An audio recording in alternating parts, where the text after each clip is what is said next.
తెలంగాణలో కేబినెట్ నిర్ణయాలపై మంత్రులు మీడియాతో మాట్లాడుతున్నారు. లైవ్ లో చూద్దాం. ఇప్పుడు ఆ రోజు మేము చెప్పిన మేనిఫెస్టోలో చెప్పిన ప్రతి అంశం కూడా ఒక ప్రణాళికబద్ధమైన ఆలోచన చేసుకొని మా మంత్రివర్గ సభ్యులం కానీ ముఖ్యమంత్రి గారు కానీ అందరం కూడా ఒకటి తర్వాత ఒకటి అన్నిటిని కూడా మేము చెప్పింది అమలు చేసే ప్రయత్నం చేయబోతాం. అన్నిటిని కూడా ఈరోజు మెగా డిఎస్సి చేయాలి.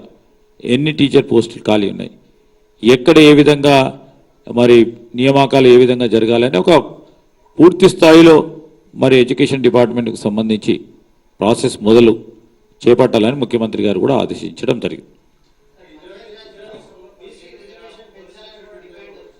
What sir?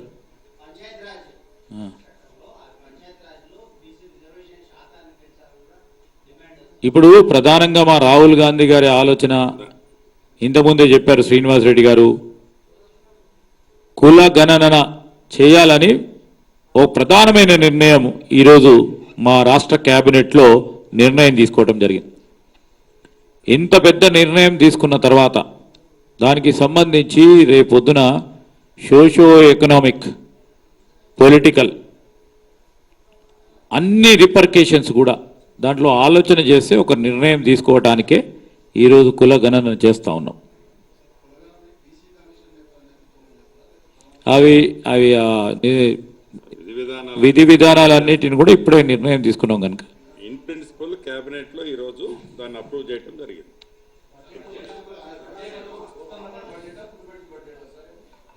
ఈరోజు మరి అసెంబ్లీ సమావేశాలకు సంబంధించి మరి గవర్నర్ గారితో మాట్లాడినాక నేను అవునండి ఈరోజు క్యాబినెట్ నిర్ణయం తీసుకోవటం జరిగింది. దానికి సంబంధించిన ప్రొసీజర్సు ప్రాసెస్ అంతా కూడా అధికార యంత్రాంగం దాన్ని ఫ్రేమ్ చేయటం జరుగుతుంది. అతి త్వరలోనే ఈరోజు నిర్ణయం తీసుకున్నాం కనుకనే తొందరనే దానికి సంబంధించిన రూల్స్ రెగ్యులేషన్స్ దానికి ప్రొసీజర్స్ ఫ్రేమ్వర్క్ను కూడా ఏర్పాటు చేయడానికి కొద్ది సమయం పడుతుంది కనుక తీసుకోవటం జరుగుతుంది. ఆ పాత ఉన్న రిజిస్ట్రేషన్కు సంబంధించి కూడా ఒక నిర్ణయం తీసుకొని దీంట్లో ఏ విధంగా అసిమిలేట్ చేయాలన్నా కూడా చేయటం జరుగుతుంది. గవర్నర్ గారి మొదట ప్రసంగం ఉంటుంది, తదుపరి ధన్యవాద తీర్మానం ఉంటుంది, ఆ తదుపరి రోజు బడ్జెట్ ప్రజెంటేషన్ ఉంటుంది. ఓకే,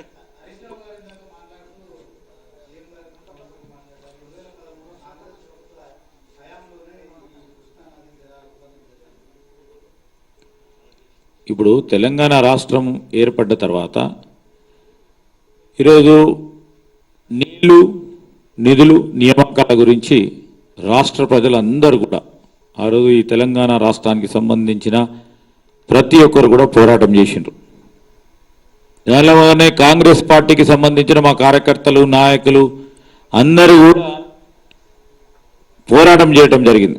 2014 ప్రభుత్వం ఏర్పడ్డది ఇక్కడ వారిది, కేంద్ర ప్రభుత్వం వారి మిత్రపక్షమైన బీజేపీ ఏర్పడ్డది.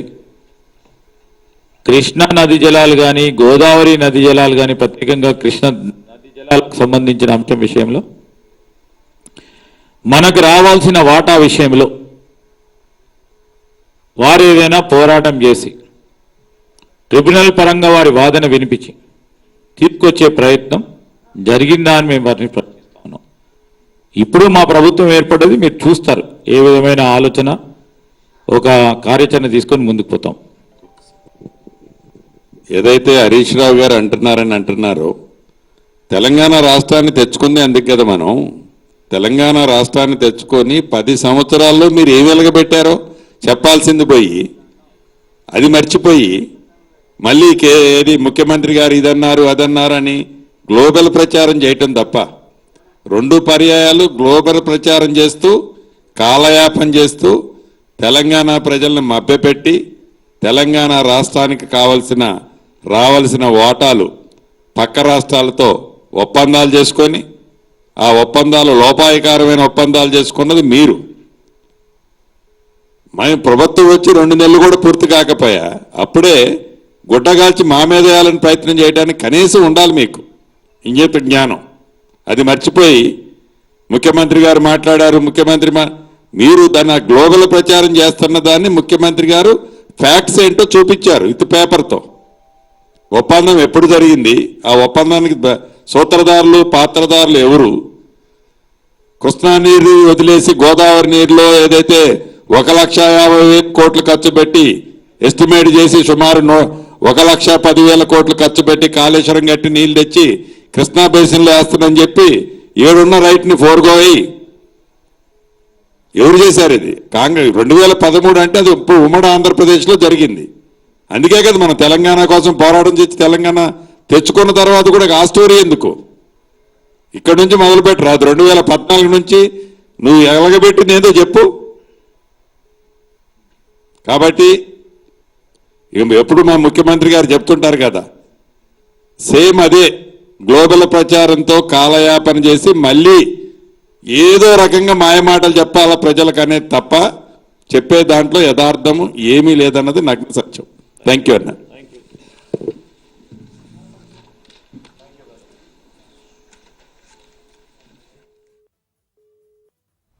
సీఎం రేవంత్ రెడ్డి అధ్యక్షతన జరిగిన తెలంగాణ కేబినెట్ లో ప్రభుత్వం కీలక నిర్ణయం తీసుకుంది. 2 గ్యారంటీలకు మంత్రివర్గం ఆమోదం తెలిపింది. పేదలకు 200 యూనిట్ల వరకు ఉచిత కరెంటుకు గ్రీన్ సిగ్నల్ ఇచ్చింది. అలాగే 500కే గ్యాస్ సిలిండర్ పథకానికి ఆమోదం తెలిపింది కేబినెట్. టీఎస్ ను టీజీగా మారుస్తూ కేబినెట్ ఆమోదం తెలిపింది. ఈ నెల 8 నుంచి తెలంగాణ బడ్జెట్ సమావేశాలు నిర్వహించాలని కేబినెట్ లో నిర్ణయించారు.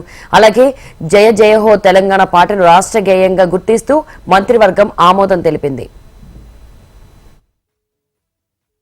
ప్రజాపాలన ఇందిరమ్మ రాజ్యం అనే కాన్సెప్ట్తో ప్రజలతో మమేకమై ఉన్న ఈ ప్రభుత్వం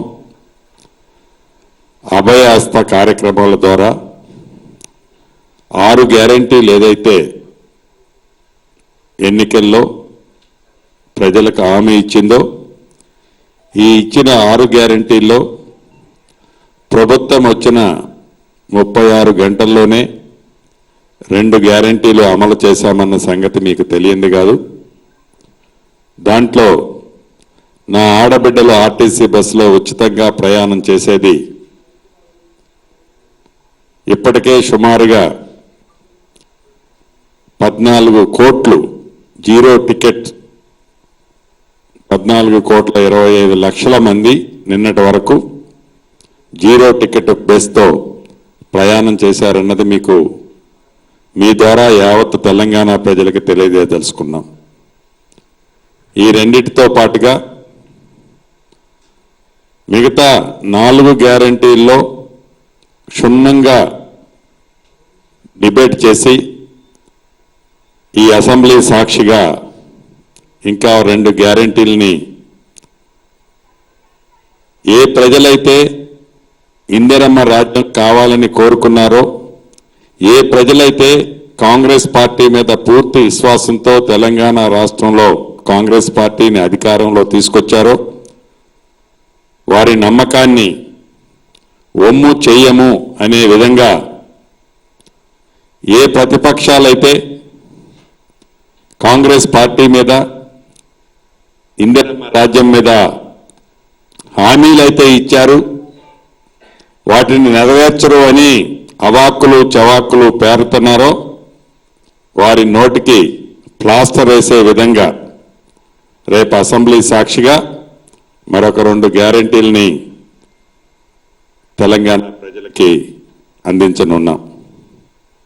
అంతేకాదు అనేక వేదికల మీద మా నాయకులు రాహుల్ గాంధీ గారు, ఈనాటి ముఖ్యమంత్రి రేవంత్ రెడ్డి గారు, డిప్యూటీ చీఫ్ మినిస్టర్ బట్టి విక్రమార్క గారు, ఈనాడు కేబినెట్లో ఉన్న మంత్రులు, ప్రజాప్రతినిధులు చాలామంది ఇందిరమ్మ రాజ్యం ఏర్పడిన తర్వాత కులగణన ఏర్పాటు చేస్తామని చెప్పాం.